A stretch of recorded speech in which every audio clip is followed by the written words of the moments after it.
오늘 말씀은 사도행전 26장 1절에서 18절입니다. 지난 17일 전남 나주에서 교통사고가 발생을 했습니다. 편도 1차선 도로에서 20대 젊은 남성이 운전하던 중 옹벽을 들이받아 이 사고로 운전자 양 씨는 심정지 상태에 빠져 병원으로 이송을 했지만 끝내 숨지고 말았습니다. 경찰 조사 결과 양 씨는 우측으로 굽어 있는 곡선 구간인데 그냥 직진하다가 벽을 들이받은 것입니다. 그러니까 커브길을 직진하여 사고가 발생한 것이죠. 그 당시 운전자 양 씨는 무면허도 아니고 더더욱 음주운전은 아니었습니다. 그런데 상식적으로 이해할 수 없는 황당한 사고가 일어난 것이죠. 그 원인은 밤길 운전이었다는 사실입니다. 그 길이 낯선 길인데다 밤 12시 칠흑 같은 어두운 밤이라면 얼마든지 일어날 수 있는 일이죠. 그만큼 어두운 밤에 운전자가 시야 확보하기가 어렵죠. 대낮 같으면 절대로 일어날 수 없는 사고입니다. 그러나 밤이니까 이런 일이 발생한 것입니다. 빛은 모든 것을 밝히 보게 하나 어둠은 바른 판단을 저해하게 되죠. 우리가 아무리 익숙한 환경일지라도 순간 어두워지면 더듬거리게 됩니다. 그러기에 성경은 어둠이 임하지 않도록 주의를 주고 있죠. 아무리 지혜가 있고 현명한 사람일지라도 그의 지혜에 어둠이 임하면 바른 판단을 하지 못하고 바보 같은 어리석은 길로 들어설 수가 있습니다. 고로 무엇보다 어둠을 경계해야 하죠. 구약 성경에 보면 아이도벨이라고 하는 대단한 사람이 나옵니다. 그의 지혜가 어찌나 탁월했든지 그가 말하는 것은 하나님의 말씀과 같다. 그의 지혜는 곧 하나님의 지혜라고 평을 받을 만큼 대단한 지략가였습니다. 삼국지로 말하면 제갈공명 같은 사람이죠.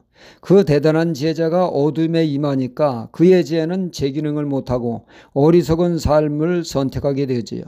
그는 다윗의 오른팔 역할을 하는 모사였는데 그의 심령에 어둠이 임하니까 그답지 않게 이상한 결정을 내리게 되죠.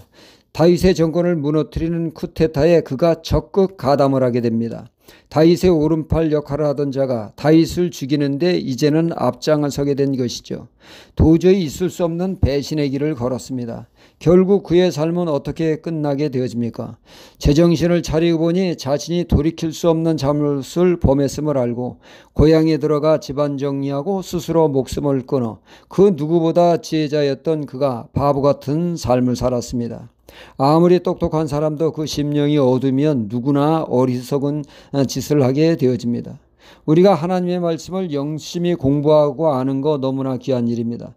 그러나 그 심령이 어두면 말씀의 본뜻을 바로 알지 못하게 되어집니다. 제가 아는 분 가운데 이 사람은 교회를 다니지 않고 예수를 믿지 않지만 성경을 많이 읽습니다. 심지어 성경이 재미있다고 하죠.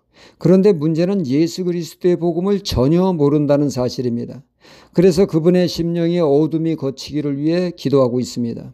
그 심령이 어두운 상태에서 성경의 참뜻을 알지 못하니 검은 것은 글자요 흰 것은 종이일 뿐입니다. 실로 안타까운 일이죠. 예수님 당시 종교 지도자들, 바리새인과 서기관들 얼마나 말씀을 많이 알고 있습니까? 모세오경을 굴비역도 줄줄이 외웁니다.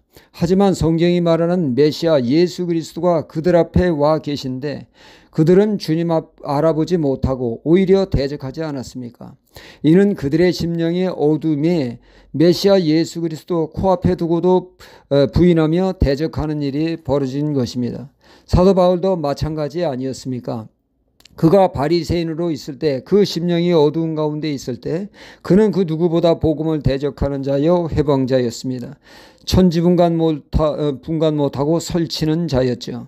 하나님을 기쁘시게 한다고 하면서 누구보다 하나님의 뜻에 대적하는 자로서의 삶을 살았습니다.